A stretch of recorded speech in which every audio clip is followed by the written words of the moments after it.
ಪುತ್ತೂರು ನಗರಸಭೆಯಿಂದ 2013-14ರಿಂದ ಉಳಿಕೆಯಾಗಿರೋ ಮೊತ್ತಕ್ಕೆ ಈಗಾಗಲೇ ನಾವು ಆ್ಯಕ್ಷನ್ ಪ್ಲ್ಯಾನ್ ಮಾಡಿಕೊಂಡು ಈಗಾಗಲೇ ಬೆನಿಫಿಷರಿಗಳಿಗೆ ಕಾಲ್ ಮಾಡಿದ್ವು. ಕೆಲವೊಂದು ಬೆನಿಫಿಷರಿಗಳಿಗೆ ನಮ್ಮ ಅರ್ಜಿಗಳಿನ್ನ ಸಂಬಂಧ ಬಂದಿರೋದಿಲ್ಲ. UGD ಕನೆಕ್ಷನ್ಸ್ ಆಗಲಿ, UGD ಕನೆಕ್ಷನ್ಸ್ಗೆ ನಮಗೆ ಏನು 6,070 ರೂಪಾಯಿ ನಾವು ಸಾರ್ವಜನಿಕರಿಗೆ ಕಟ್ಟಬೇಕಾಗ್ತದೆ.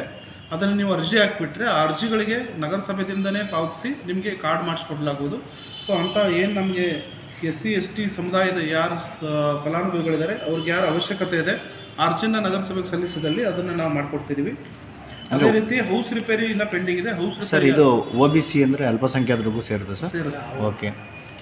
ಈಗ ಹೌಸ್ ರಿಪೇರಿ ಅಂತ ಹೇಳಿದ್ರಿ, ಹೌಸ್ ರಿಪೇರಿ ಇದೆ. ಹೌಸ್ ರಿಪೇರಿಗೆ ಸಂಬಂಧಪಟ್ಟದೆ SC ನಮ್ಮ ಸಮುದಾಯದ ಯಾರಾದರೂ ಇದ್ದಲ್ಲಿ ಅವ್ರಿಗೆ ಮನೆಗಳ ಏನಾದರೂ ಹಾಳಾಗಿದ್ದರೆ ಅದನ್ನು ರಿಪೇರಿ ಮಾಡೋಕ್ಕೆ ಏನಾದರೆ ಪ್ರತಿಯೊಬ್ಬರಿಗೆ 50,000 ರೂಪಾಯಿ ಹತ್ರ ನಾವು ಸಹಾಯಧನ ಕೊಡ್ತೀವಿ. ಅಂತ ಯಾರಾದರೂ ಫಲಾನುಭವಿಗಳಿದ್ದಲ್ಲಿ ಅವ್ರನ್ನ tailoring machine, geyser, electrical geyser, ಆಮೇಲೆ ಸೋಲಾರು, ಆಮೇಲೆ ಈ ಕೆಲವೊಂದು ವಿನೂತನವಾಗಿ ನಮ್ಮ ಈಗ ಟ್ರೈಸೈಕಲ್ಗಳು ಕೊಡ್ತಾರೆ. ಬಟ್ ನಮ್ಮ ಕಡೆಯಿಂದ ಏನಂದರೆ ವಾಟರ್ ಬಿಡ್ಡು ಮತ್ತು MR ಕಿಟ್ ಅಂತ. ವಾಟರ್ ಬಿಡ್ ಅಂದರೆ ಈಗ ಅಂಗವಿಕಲರ ಮಕ್ಕಳು ಇರ್ತಾರೆ ಅಥವಾ ಅವ್ರು ಇರ್ತಾರೆ, ವೃದ್ಧರು ಇರ್ತಾರೆ. ಸೊ ಅವ್ರಿಗೆ ಎದ್ದು ಹೋಗಿ ಈಗ ಶೌಚಗಳನ್ನು ಮಾಡೋಕ್ಕೆ ಕೆಲವೊಂದ್ಸಲ ಅಲ್ಲೇ ಮಾಡ್ತಾರೆ. ಸೊ ಈ ಮಾಮೂಲಿ ಬೆಡ್ಗಳಾದರೆ ಅದನ್ನು ಚೇಂಜ್ ಮಾಡೋಕ್ಕಾಗಲ್ಲ. ಈ ವಾಟರ್ ಬೆಡ್ ಅಂತ ಒಂದು ಹೊಸ ವಿನೂತನ ಬಂದಿದೆ, ಅದರಲ್ಲಿ ಅದನ್ನು ರೀಪ್ಲೇಸ್ ಮಾಡ್ಬೋದು. ಮತ್ತು ಇನ್ನೊಂದು MR ಕಿಟ್ ಅಂತ ಒಂದಿದೆ. ಈಗ ಸ್ವಲ್ಪ ಬುದ್ಧಿಮಾಂದ್ಯ ಮಕ್ಕಳು ಇರ್ತಾರೆ, ಸೊ ಅವರ ಬುದ್ಧಿಮತ್ತನ್ನು ಇಂಪ್ರೂವ್ ಮಾಡೋಕ್ಕೆ ಅದೊಂದು ಕಿಟ್ ಇರ್ತದೆ. ಸ್ವಲ್ಪ ವಿವಿಧ ಥರದ ಆಟಿಕೆ ಸಾಮಾನುಗಳು ಬರ್ತವೆ, ಅದೊಂದು ಬಾಕ್ಸ್ ಇರ್ತದೆ.